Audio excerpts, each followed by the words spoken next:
Welcome to Chris and Jen in the Morning. Where it's always morning somewhere. I'm Chris. And I'm Jen. And welcome to today's episode. We are super excited to have you with us today. Today, what are we talking about, Chris? Well, we're going to do some reflection on a past episode that we did called Love Feel that. Fully, Act Wisely. That was a good one. We're going to share some personal stuff and then I think give people a little bit of insight into like the type of personal conversations you and I have. But before we dive into that, it's going to get dingy. It's going to get interesting, folks. Dingy. Really duality of feelings, I think Yeah. we're going to talk about. Yeah. Like we're complex beings, right? I'm very complex. I mean, I didn't say it. But I did. But let's start with gratitude like we always do. So I'll kick us off if you're okay with that. Yeah, go for it. I was invited to, some friends of ours are getting married. We were invited to the bridal shower. I know her from a previous job we worked at. And I went out, was part of the event. It was actually yesterday. And just the group of people, don't know a whole lot of people that were going to be there. I've met them at a couple of different events. It was like really being around people that I didn't really know. Had the opportunity to meet some new people and really getting to connect with one another, hear each other's stories, interests. It was just all fun to kind of learn new people, be accepted into their, space. I was at a table with like 8 other people. Then on my way back, I was coming into the city. This was out in New Jersey. A couple of them were also coming into the city. We all like split a car to come back. And I was like, oh, yes, I don't have to take public transportation the entire way. It was magical. It was a lot of fun. It was fun to celebrate her. It was White Lotus theme. I don't wear a whole lot of white. So this was one of the options that I was going to wear. Love it. I love it. But I went with the other one, and we can throw up a picture, but it has like dark blue and light blue palm trees. This is more of like a floral print. And so I felt like it was a little more like adapted for it was all like the theme was all White Lotus party. And it was fun because like from a theme perspective, like it kind of gives you something to work off of.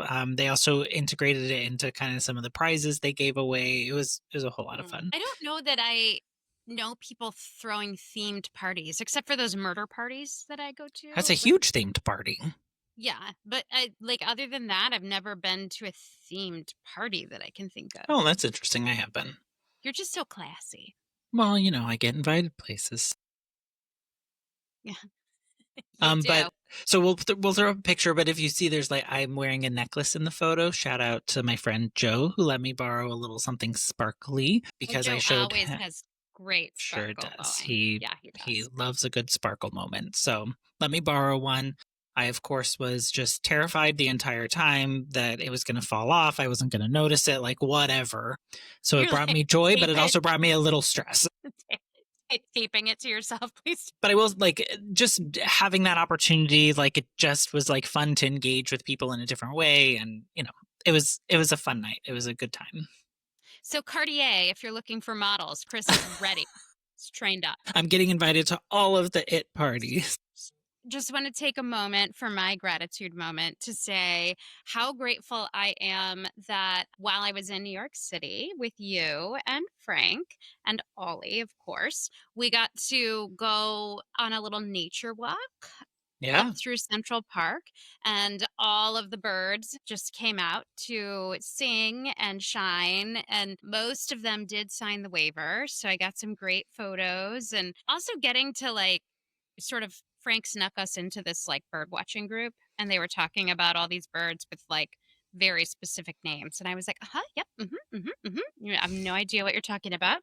But that was super cool. But to get to see the birds in the park with Frank, who actually like is like a aficionado. I don't know what other title you would use. He loves birds. He does. Raises birds. He's a bird expert. So that was really interesting to get to be like, what is this? What is this, Frank? Like, I think he knows all the answers about all the birds, and he knows more of them than most people would. And like, it wasn't just the birds, even the pigeons. I know people are like, oh, pigeons, but I just think pigeons are beautiful. They have all these different patterns and so much personality. Yeah, you actually shared a story with us about pigeons and like kind of the like how they got so like fanned out across the country and how Did they're I? actually I'm next to pop. Yes, it was for sure you. Oh, I'm beginning well, to think you didn't read the story, you just looked at the pictures. did I like text it to you? Yeah. Oh, I don't remember that. Anyways, point of the story is Jen is a fan of the pigeons. I had a great time. Even just the trees and the architecture. I love a good architecture tour. And of course, New York brings a lot of that. Yeah. But we spent, I don't know, no concept of time. What did we spend? An hour walking Oh, easily. through the park and then down to the museum. And it was just, I just had the most magical time. And to get to wander with you guys and look at everything with you both. And it was just, I remember there was somebody who stopped by as I was taking a picture of the tree with the sunlight Oh, coming yeah. through.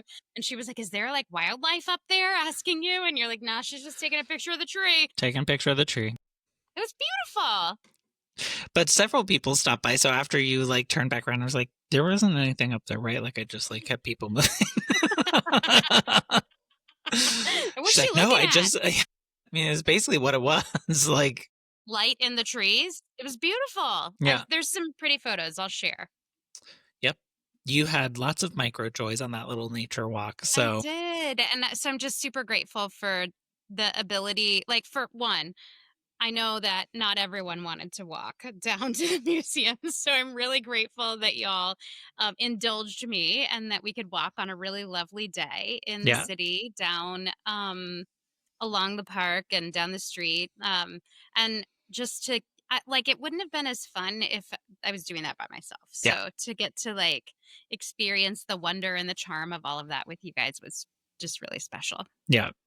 Which kind of like leads into kind of the story or what we want to talk about today, the duality of feelings and kind of how we ended up with this conversation because it was a real life processing of feelings that I went through. I included you on that journey. Then you were here. We continued the conversation about it. It's kind of snowballed. And I just thought it would be interesting because I'm sure a lot of people are kind of have felt this or experienced this idea of like duality in feelings. I guess like to set it up, the week of September 7th here, I mean around the world things are just like intense right now. But here in the United States that week was like just extra a little bit more heightened than usual. There were some points in the week where I was in all my feelings. Like I was feeling a lot of different things, a lot of different times. I remember I had to go into the office actually on September 11th, which here in the city, there's just like a different vibe of the city on that date. But I remember you and I were texting and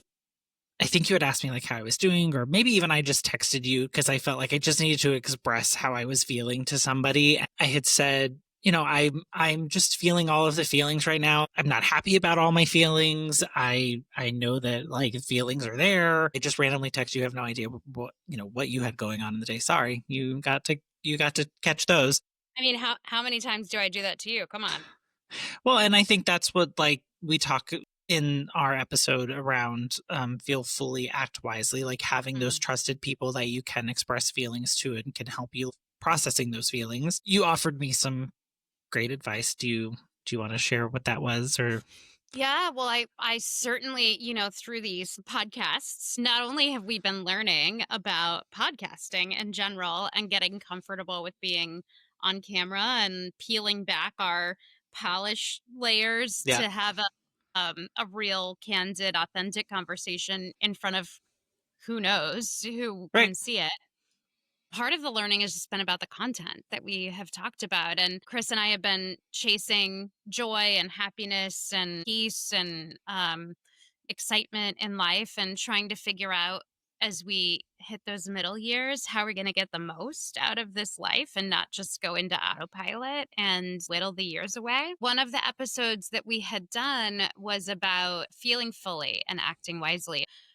I was thinking as you were texting me about this, all these feelings that you had, I immediately called back into mind the episode that we did on Feel, Pause, Plan, Act. I don't remember exactly what I said. I know you remember better than I do. I think I said something to the effect of like, all right, well, feelings are, and they are, feelings are signals. They're not your enemy. So you're Right. feeling all these things, you're wrapped up in them. What are they trying to communicate to you? Maybe I know you're in the office, but maybe you need to take a minute, like find a place where you can go and like process these feelings, maybe do a little bit of a journal. And I think what you have to know about Chris is that Chris is very even keel. He's very like reliable. He's somebody that you can always call to lean on or count on. He's incredibly pragmatic. He is emotionally connected while also being really stable. And so for Chris to be saying to me, like, I'm just really in my feelings was not something that was the norm. Yeah. And so I was just thinking, okay, like maybe your body is trying to tell you something, or your brain or your something is trying to tell you something. And so just go feel your feelings, don't ignore them because that's not going to go well for you. Right. And find a minute to process those because we're both expressives before you just get wrapped up in everything that's going on for the day. Because while it was just text, what I did know is that this was not like characteristic Chris. So you were definitely in a place. And I think that's the advice I gave you, right? Yeah, it was. You definitely, well, you offered like, "Hey, do you wanna talk?" And I was like, Yeah. "Oh, I'm in the office, I'm I in the can't office, really." can't really talk. And so you did. You had encouraged me to do what I need to process those feelings, whether it's like writing them down, whether it's talking about them, like, just make sure that you are honoring your feelings and processing them because, feelings are signals, not enemies. So, Sometimes I want to kind of smack myself for saying that's when you know I really need to hear it the most. right. So, and a part of my job is I do like writing for like communicate corporate communications, and so I was already like writing stuff about it. And so I think part of me was like, well, I am writing it. And then what I realized is that those You aren't were writing what necessarily you're supposed to be saying. correct. So they weren't Omit this. necessarily my feelings. And so whenever I had that aha and whenever I was finally like able to shift from like I need to get stuff done into like this like reflective state, I had just opened a Word document and just started like throwing stuff into it. And like there were three main buckets that I was having like feelings around. And so I just started like capturing those and not really more of a stream of consciousness versus like trying to create anything with it. It was just I was trying to process. And so in as the day went on, like I didn't save it or anything. It was just like an open doc on my computer. So then I come home. I remember like we texted, you asked how the rest of the day was, things like that. Kind of like just triggered me to go back to that document. As I was looking at it, I was like, wow, there's just a lot here. I just, what would happen if I threw this into one of the AI tools to see like what could be created based on it. I did. I threw it in and it's interesting. I had never really thought of AI as being something that could help me like better understand what I was feeling and like not change my words in such of a way that like it was changing how I felt about it, but it just made me think of it through a different lens, I guess. And like, oh yeah, I guess that really was how I was feeling. So you and I are both expressives and we process things by speaking them, by hearing them, by having somebody to talk with. But I Yeah. also think there was a lot going on for you and you weren't really in that place where you knew what you thought and you didn't know if you wanted to share all those feelings. Having something that wasn't going to judge you for what you were saying Yeah. to kind of have that conversation with gives you the chance to kind of hear what you're saying reflected back at you. Yeah. Sometimes using words that are better than the ones that we can think of in the moment. Exactly. That's what it brought up. I think in many of the ways like that it positioned them, I was just like, wow, I feel that's exactly how I was feeling in I that feel moment. so I feel heard right now. exactly. When you were here, I actually shared with you what ChatGPT had helped me create. You're in the city, gorgeous city views, but you're a little bit away from the city, so you actually have gorgeous city views. And had you'd been up to the rooftop on the 4th of July only? Correct. And I'm like, "Do you even have a rooftop? I've been here how many times? You've lived there how many years?" Like, "Years, years." And so I'm like, "Let's go up to the rooftop." And you're like, "Oh, you have to ask permission." And I'm like, "Says who?" Jen's like, let's just go open the door, even though it says an alarm will sound. Let's Me do too. it. Hey, I don't know, you did it on the 4th of July, but you did ask permission, and we got permission. We went up to the rooftop, and we watched this beautiful sunset, Yeah. which was just an everyday sunset, I'm sure, set over the city. It was just this, we're the only 2 people up there. It's a little quiet place in the middle of the chaotic city of New Yeah. York City, up on the roof where no one else is, no one can hear us, and yet there's so much space all around us. And it's as if the entire city is at your fingertips, Yeah. It was right? gorgeous. It was the lights, the like the temperature, just everything about it was just We such had our glass of wine, wine. Yep, we sure did. and we had great company, great Yes. conversation, and you shared with me how ChatGPT organized your thoughts and feelings, Yes. and I was just like, "Chris, that's so entirely relatable." Like, so beautifully said, and Go so ChatGPT. entirely, but, like, they're your thoughts, right? Correct. Like, Yeah, yeah, it's yeah. so entirely relatable, and I think you were feeling, I don't know, I don't wanna put words in your mouth, but I gathered that you were feeling, like, really conflicted, Yeah, exactly. and I was just like, how many people can relate to that?" Like, so many people. That's so relatable.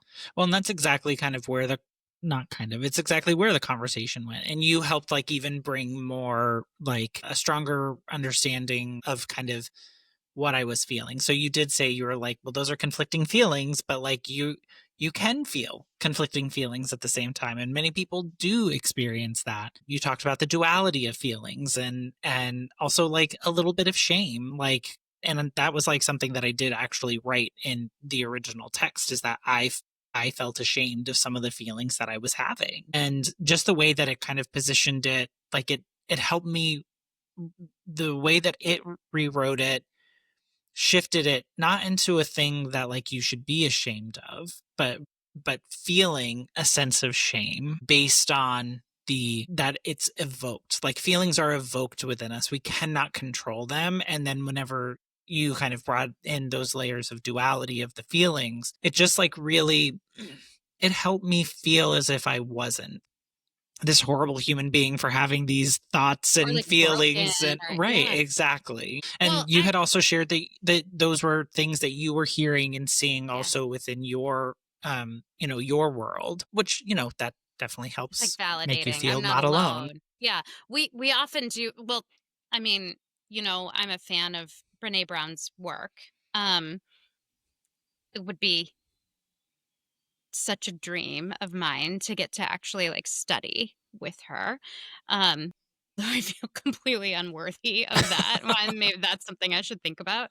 But, she talks about how, like, shame is so, like, we think that we are the only ones that feel what we're feeling, and when you keep things private, that's when shame really gets to take control, and not sharing your shame with everyone, but that if you have those few trusted people that you can share that with, it helps to kind of take the power away from the Yeah, shame that we feel, because you realize that really, well, we're all special snowflakes. We're not that unique right. if we're being We all have it's honest. the human experience, Yeah. right? Like at the end of the day we are all human.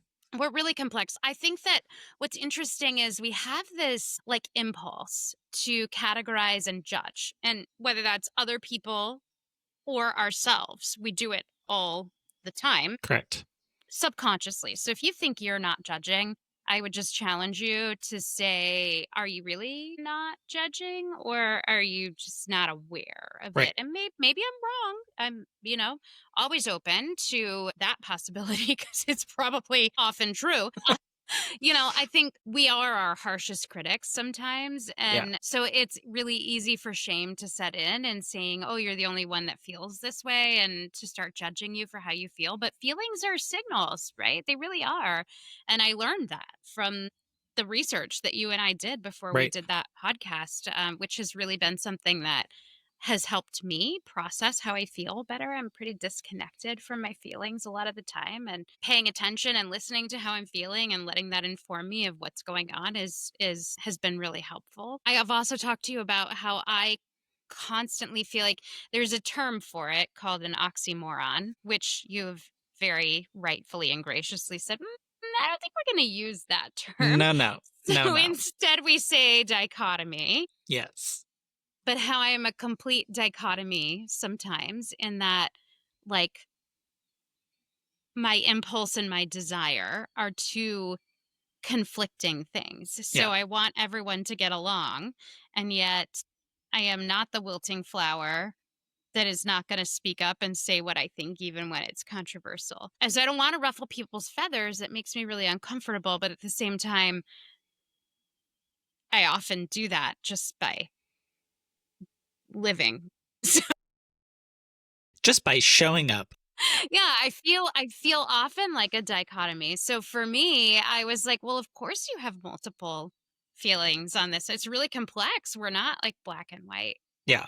And I think the part that I was struggling with most is like, do try and manage my emotions in such a way that I can like compartmentalize. And I know that there's lots of studies that show there are benefits and there are not so great benefits to doing that. I personally have found it very helpful in my career to be able to do that. But for some reason that day it was just super hard. And I will say, like, I think as much as like we are on the socials and we try to connect with people and like that's a great way to also stay in touch with one another, I also It think can it be can. unhealthy. Mm. Exactly. And so I think whenever I think back to that day and like what all happened throughout the day, it started with me on my commute. Instead of listening to music or a book, I think because like I had put my headphones in my bag and I was like, I'm not going to fish those out.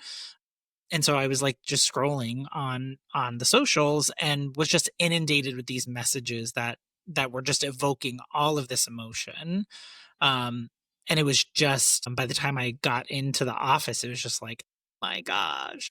I love that you shared that. I want to pause on that for a minute, because I think so many of us do this. When I'm at my best, I'm planning ahead for things that I know might be tough, and like putting on your the right outfit to handle the day. The language of my childhood would be putting on your suit of armor.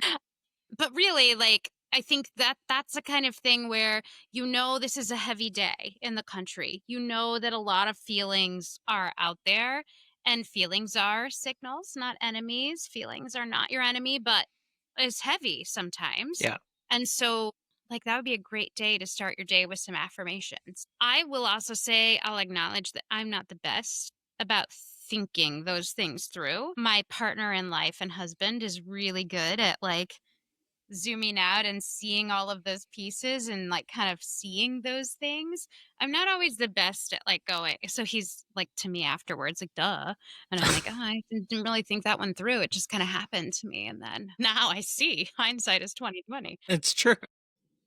But if we kind of pause to be a little more planful, when you have big things happening, whether, in culture, in society, or just in your life, Yeah. those are great days to spend preparing yourself to be at your best. And you often do that through music and, you know, other things. You didn't have that to rely on. Right. I mean, I did, but I think to your point about like being mindful and planning for it, like I should have just fished my headphones out of my bag. Like, it's all the headphones, but no, I'm just kidding. But it is like what I do think that's so true is like being just mindful because there are, milestones. There are things that we know about. There are things that we don't know about, and just like being prepared and trying to set yourself up for success for the day. I mean, it's so obvious that I would want to be prepared for my feelings as opposed to be at the mercy of them. Like, such a Jen thing to say because I prefer to be in the cognitive. I'm more comfortable Yeah. in the cognitive space than I am in that. Not that I'm not a I definitely feel things very big, but I'm much more comfortable in that cognitive how do I think versus how do I feel? And so obviously I would want to be prepared for managing my feelings. Yeah. But cuz it's control, right? You want control? What? Shock. It's a whole shock, I right? know. I didn't see But that one coming. regardless, even if you are someone who is totally comfortable, being all in your feeling space, I think we all want to be able to experience things as the best version of ourselves. Yeah. And sometimes it's easy to get, especially when like you're talking, that's such a big week. So many things happening. It can be overwhelming. Yeah. And it was very overwhelming. And then as like the more that you and I talked about it, it just kind of like piqued my curiosity into this, like the duality of feelings, having strong, like what we would say are opposing feelings. Yeah. Hot take. Yes. We hate what the internet had to say about that. Well, so let's talk a little bit about that because in preparation for this, we try to bring some learning aspects and some. You love neuroscience, so try to bring in some aspects of that. And as I was preparing to have the conversation, I was like, I don't even know what this is called. Surely there is a word for this. And so I put in Google um, like strong opposing feelings. And it comes back with this word ambivalence. And I'm like, well, no, that's not the right word. So I try Googling it a different way. And what comes back is ambivalence. So then I'm just like sitting here thinking, I'm not Googling right. Like what's wrong? Like it's not even like it wasn't even bringing up options for me. It You didn't have just the kept right bringing Google face. ambivalence. Yeah, it was my Google face that was off. So then when you and I started talking about it and I told you like the word that it keeps bringing up to me is ambivalence. And you're like, no, that's not the right word. I'm like, okay, well then you I was Google it. really bossy about it too. Right. I think my point is we both had such strong Yeah. feelings that like the word ambivalence, it was not what we were experiencing or what I was experiencing, what I was like communicating. And so you then you went on The your internet Google told me the search. same thing and I didn't like it. But I think cultural context, ambivalence is a word that you use to describe kind of like a laissez-faire, I don't care, I'm Yeah. ambivalent. Like if I was like, if do you want Chinese or Italian food tonight? And I'm like, I really don't care. Either one is fine with me. I'm ambivalent. I Yeah. mean, it's kind of a $5 word for such a, $1 context, but you know, but that's what it means, right? Yeah. Like I don't care. And so I don't know. I think the internet's doing things wrong by calling that ambivalence. Then I read an article, of course, it's from medium.com and anyone can write an article on medium.com. So if you want to write an article and you're looking for a space to do that, medium.com is a space for you. But I was like, well, first of all, anyone can write these articles. And second, I disagree. And third, I think they're overthinking this because they were like, if you really think about it, you can feel one way about one side of a problem and another way about another side of the problem. And I was like, but that's not what we're talking about here. We're talking about like truly having conflicting feelings. And I just think the internet doesn't understand us. Here's what I think. I think I appreciate the phrase conflicting feelings more because it's truly how I felt. Where I feel like Mhm. the phrase ambivalence is a little bit more flippant and a little bit more, I love how you say laissez-faire, because I do think like it was very like uh I just don't, that does not feel right to me. However, I will say, like, in the process of trying to understand why it kept giving me the phrase ambivalence, it did, it was, it Giving provided you the examples. technical Correct. definition, It like the provided, Webster's dictionary definition, which is missing cultural context. right. But I do think, like, whenever some of the examples that it gave were very much so, I think also, like, okay, not necessarily things that I identify with, but like I could see the same, like how I was feeling in those moments, like Okay, well, a an minute ago, understanding. when I said ChatGPT, yay, here's where I'm going to say ChatGPT, whoa, you kind of are missing the context. So naturally, what did I do? I have Googled neuroscience behind duality of emotion, because why wouldn't I want to Of understand the course. neuroscience behind it? Really, all of what we do is just driven by the science of our brains. I am more and more and more and more convinced by that, especially after going to the Natural History Museum. But I think you'll be happy to know that what I learned is that the neuroscience behind the duality of emotions involves two different evaluation systems within the brain. There's the atomic and the homeostasis driven system within the brain. There is one automatic homeostasis driven system. And then there is another that is reflective and cognitive based Okay. system. So you have your automatic sort of, this is my, I was like, those are two of the same, those mean the same thing. There's, you have your automatic, like your natural state, and then you have your like reflective, your cognitive state. And so the automatic evaluation system of the brain is fast. Obviously, it's automatic, right? It's the biological process that relies on the brain's homeostasis mechanisms and the immediate biological value judgments that we make. It leads to rapid emotional response, often without conscious recognition of the situation. So think of this as your chat GPT within your head. It is like, well, they'll probably, while our brain does process thoughts faster than we ever thought, we learned that. Maybe not as fast as GPT, Chat GPT, but it is like the without the context Right. part of your brain. And then you have the portions of your brain that start to light up when you're doing your reflective evaluation.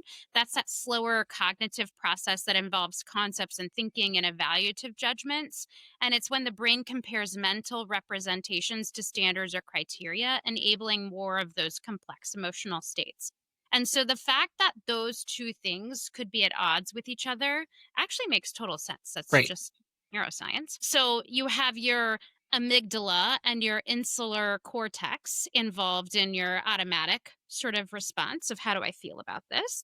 And then you have your anterior cingulate cortex and your ventromedial prefrontal cortex involved in the higher functioning of the brain.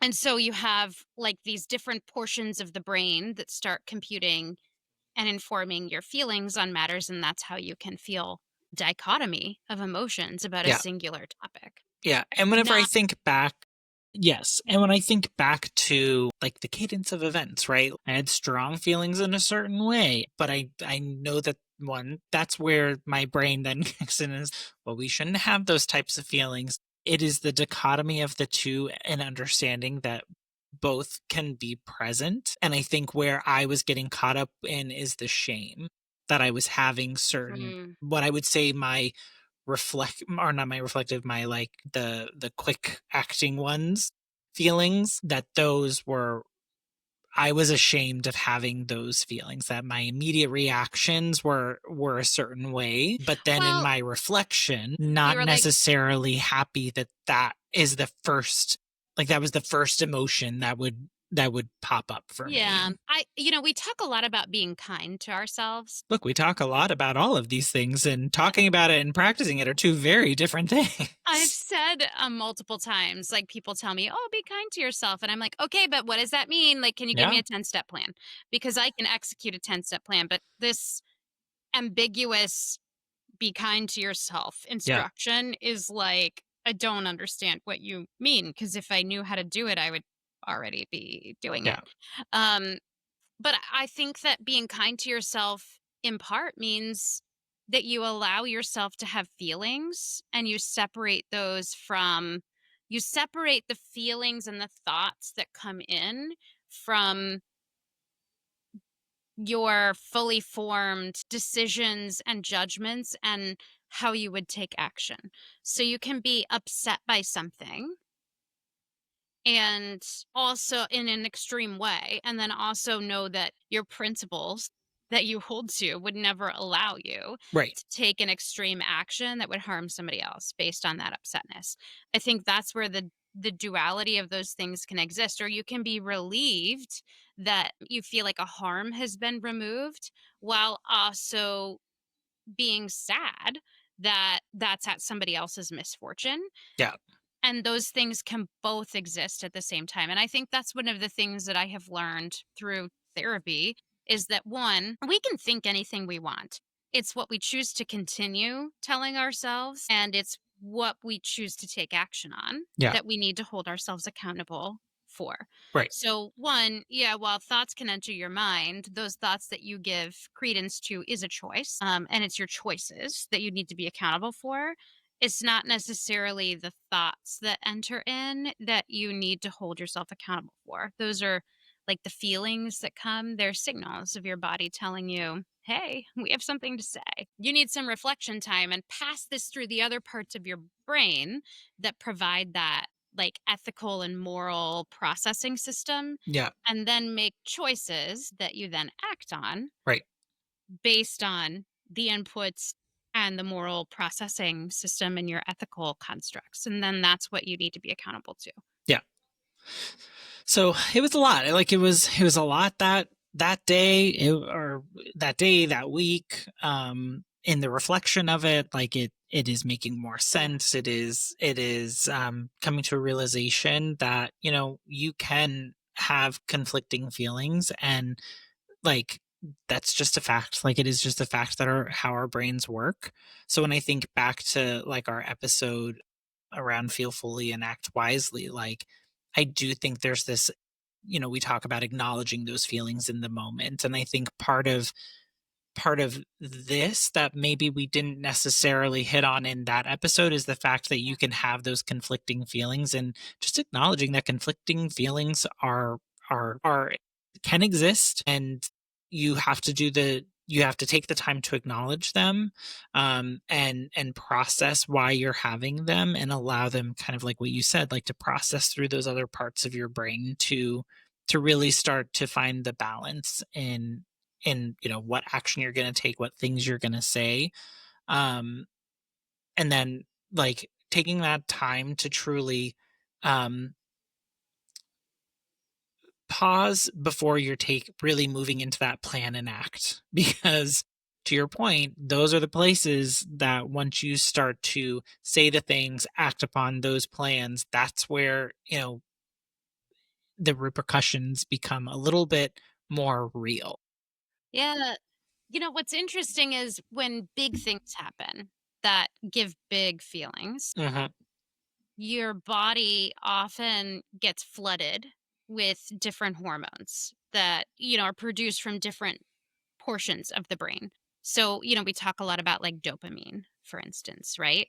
And there are all kinds of different hormones that get created in different areas of the brain that are produced by different things that we experience or actions that we take. And when you're in the moment of a big feeling, Hmm. sometimes that means that your system is getting flooded with a hormone from one part of your brain.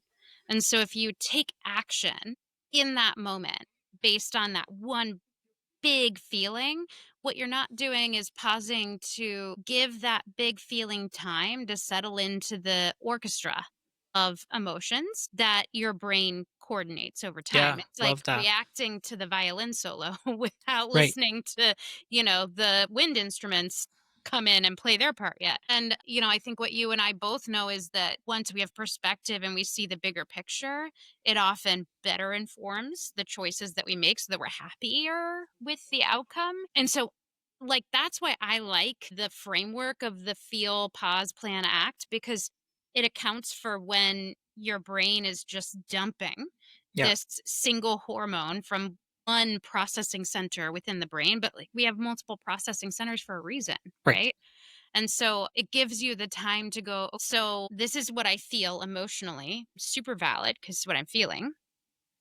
But let me just run that through all of the rest of the processing centers of my brain and give that hormone time to settle down Yep. before I take action so that I know that, this is a more balanced thought versus taking, we've all been there, action based on that one big emotion. And then this is what happens in parenting so often, regretting the decision that you made and having to like eat crow afterwards, because you just have to say, you know what? I reacted. I was all up in my reactions and Yeah. I apologize for that. And let me tell you how I wish that would have gone for me. Yeah.